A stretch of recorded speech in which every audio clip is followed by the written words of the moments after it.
ऐसा प्रस्ताव, ऐसा कैबिनेट 2020 से हम लोग देख रहे हैं, सुन रहे हैं। हर कैबिनेट को बारीकी से देखते हैं कि काश आज मेरे लिए कुछ होगा, आज मेरे लिए कुछ होगा।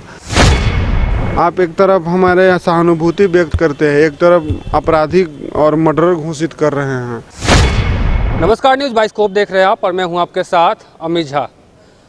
लगभग 25 दिनों से आंदोलन पर बैठे झारखंड के सहायक पुलिसकर्मी अब इंतजार कर रहे हैं कि कब उनका जो मांग है वो पूरी हो। हालांकि 6 विधायकों के साथ इनकी बैठक भी होती है और बैठक में कहीं ना कहीं कुछ मसला है जिस पे थोड़ा सा इन लोगों को परेशानी होती है और वो ये मानने के लिए तैयार नहीं होते झारखंड के सहायक पुलिसकर्मी। अब इसको लेकर के पुनर्विचार करना चाह रहे हैं, फिर से एक बार चाह रहे हैं कि तमाम जो लोग हैं वो हमारे साथ आके बैठें और एक बार फिर से वेतन वृद्धि और ख़ास करके जो नौकरी का समय अवधि बढ़ाने को लेकर के है उस पर विचार करें।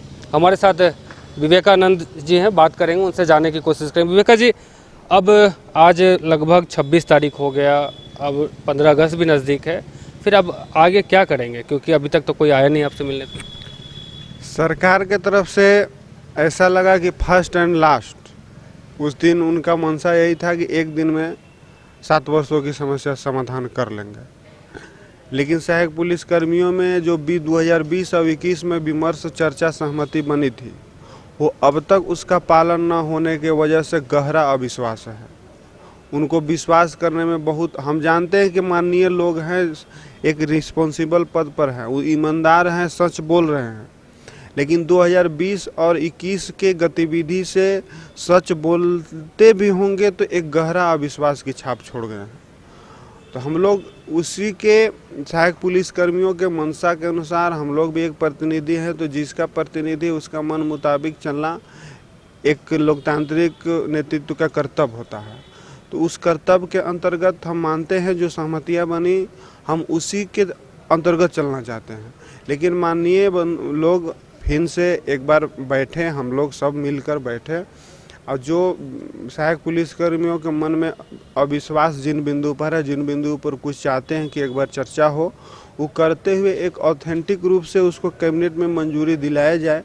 क्योंकि बोलने, करने, सुनने के लिए बहुत कुछ 4 वर्षों से इधर मिला और 7 वर्षों से मिल रहा है, लेकिन सहायक पुलिसकर्मियों के जीवन में उसका कुछ अनुभव नहीं होता है कि हम इतना मेहनत किए तो हमको क्या मिला, क्या नहीं मिला, कैसे मिला, क्यों मिला। तो इस तमाम सवाल का जवाब यही है कि उस पर गहरा, अगर यदि सरकार के मन में मेरे लिए कोई जिज्ञासा है, इच्छा शक्ति है, तब यदि वो बरकरार कर केवल आंदोलन को कमज़ोर या समाप्त कराना चाहती है तो ये उनका मंशा और नीति नियत पर निर्भर है कि आंदोलन हम समाप्त करवा दिए, बस चले गए गांव गरीब के बच्चे। और जो केस वाला मामला है, इस पर कोई विचार नहीं हुआ। और हम चाहते हैं कि आप एक तरफ हमारे यहाँ सहानुभूति व्यक्त करते हैं, एक तरफ आपराधिक और मर्डर घोषित कर रहे हैं, तो दोनों एक साथ कैसे चलेंगे? आप केस के बिंदु पर खुले मन से बोलिए कि क्या चाहते हैं, क्या नहीं चाहते, हम क्या चाहते हैं, तो उस दौरान एक बिंदु तक पहुँचेंगे और जो भी चीज़ है उसको एक स्वरूप प्रदान करके लागू करवाया जाए, लाभ दिलवाया जाए। उसके बाद सहायक पुलिसकर्मियों के मन में विश्वास जगेगी, संतुष्टि होगा, और फिर समय के साथ जो हमारा एक जिला बल में समायोजन की मांग है वो तो हम एक करते रहेंगे। लेकिन तत्काल जो उनका मंशा है और मेरा मंशा है, उसका अगर एक स्तर तक मिलजुल कर सोल्यूशन करके कैबिनेट तक पहुंच जाते हैं तो हम समझते हैं कि तत्काल सहायक पुलिसकर्मियों की संतुष्टि के साथ आंदोलन समाप्त हो सकती है। कैबिनेट भी में आप लोग इंतजार कर रहे थे कि कैबिनेट में हम लोग का बात रखा जाएगा, लेकिन कैबिनेट में आज 30 प्रस्तावों पर मुहर भी लगी, लेकिन उस 30 प्रस्ताव में सहायक पुलिसकर्मी का जो मांग है वो कहीं दिखा ही नहीं। तो उसको लेकर क्या कहेंगे? ऐसा प्रस्ताव, ऐसा कैबिनेट 2020 से हम लोग देख रहे हैं, सुन रहे हैं। हर कैबिनेट को बारीकी से देखते हैं कि काश आज मेरे लिए कुछ होगा, आज मेरे लिए कुछ होगा। तो 4 वर्षों में एक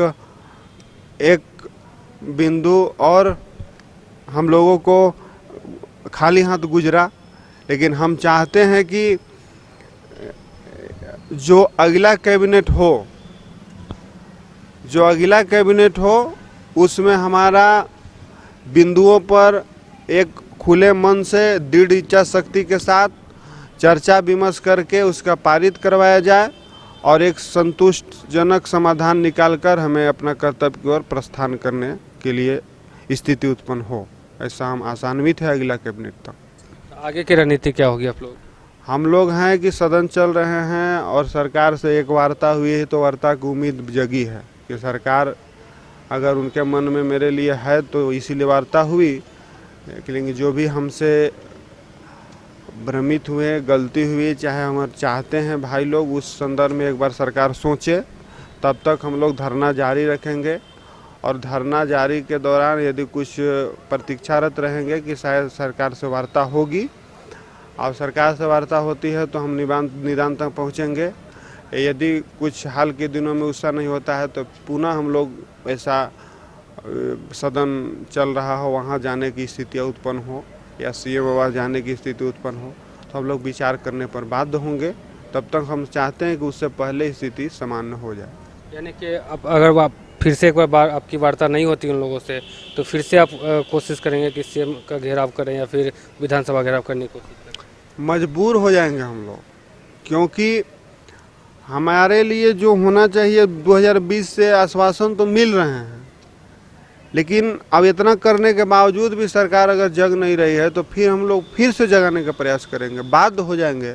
तब तक सरकार के पास भी समय है और हम आग्रह भी करते हैं कि श्रीमान अब वस्तु स्थिति को समझे, वरना हम जानते हैं कि बंधुओं में अभी भी आक्रोश है, लेकिन थोड़ा बातचीत हो के वजह से आशान्वित है कि शायद सकारात्मक पहल हो, अन्यथा पुनः हम लोग बाध्य होंगे उस कदम उठाने के लिए।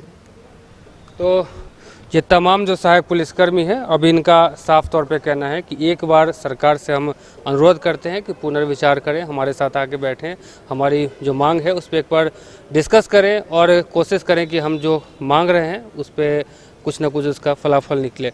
लेकिन अगर ऐसा नहीं होता है तो फिर हमें कहीं ना कहीं बाध्य होना पड़ेगा, फिर हम कोई ना कोई दूसरा रास्ता अपनाएंगे और फिर आंदोलन को अपना जारी रखेंगे।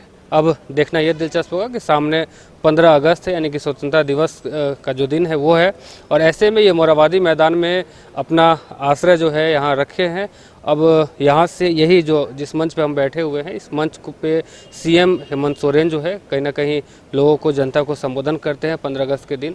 अब ये मोराबादी मैदान फिलहाल सहायक पुलिसकर्मी यहाँ पे रुके हुए हैं। अब कब इनका जो मांग है वो पूरा होता है और ये लोग जगह अपना खाली करके पुनः अपनी ड्यूटी पे जाते हैं। फिलहाल मुझे और हमारे सहयोगी विकास को दीजिए इजाजत। देख रहे न्यूज़ बाय स्कोप, धन्यवाद। कमाल करते हो जी, बच्चे घूमने की इतनी जिद कर रहे हैं और तुम हो कि तुम्हें फुर्सत ही नहीं मिल रही। अब इतनी गर्मी में जाए तो जाए कहाँ? इस गर्मी में मस्ती और फन का आ गया है परफेक्ट डेस्टिनेशन, वाइल्ड वादी, जहाँ है water park, bird park, flower park, trampoline park, amusement park, 250 feet लंबा, जिप लाइन और क्रिकेट स्टिमुलेशन का खूबसूरत नजारा। वाइल्ड वादी, 10 माइल चौक, रांची। वाइल्ड वादी यानी अनलिमिटेड फन और अनलिमिटेड मस्ती। घर के लिए ग्रोसरीज की जरूरत हो या चाहिए फल और सब्जी, डेयरी या बेकरी प्रोडक्ट्स चाहिए या beverages, snacks and branded foods चाहिए हो या ब्यूटी प्रोडक्ट्स, अब इनके लिए अलग अलग दुकानों की तलाश हुई खत्म, क्योंकि रांची में खुल गया है केस्टोमार्ट, जो रखे आपका और आपके बजट का ख्याल। हर सामान पर 5% की छूट, होम डिलीवरी की सुविधा भी। आज ही पधारें। केस्टोमार्ट, one stop solution for every customer's requirements. Call 9153989339. Amity university का पटना और रांची कैंपस पिछले कई सालों से लगातार शिक्षा के क्षेत्र में अनमैच्ड एक्सीलेंस प्रदान कर रही है। यूनिवर्सिटी रिसर्च और इनोवेशन और के कल्चर को बढ़ावा देती है और यही कारण है कि यहाँ के शिक्षकों और छात्रों ने मिलकर अब तक 1000 से ज्यादा रिसर्च पेपर और 100 से ज्यादा पेटेंट फाइल किए हैं। 26 से अधिक पेटेंट पब्लिश्ड हुए हैं और 3 पेटेंट ग्रांट भी हो चुके हैं। और यही नहीं, यहाँ के फैकल्टीज और स्टूडेंट्स 100 से अधिक किताबें पब्लिश भी कर चुके हैं।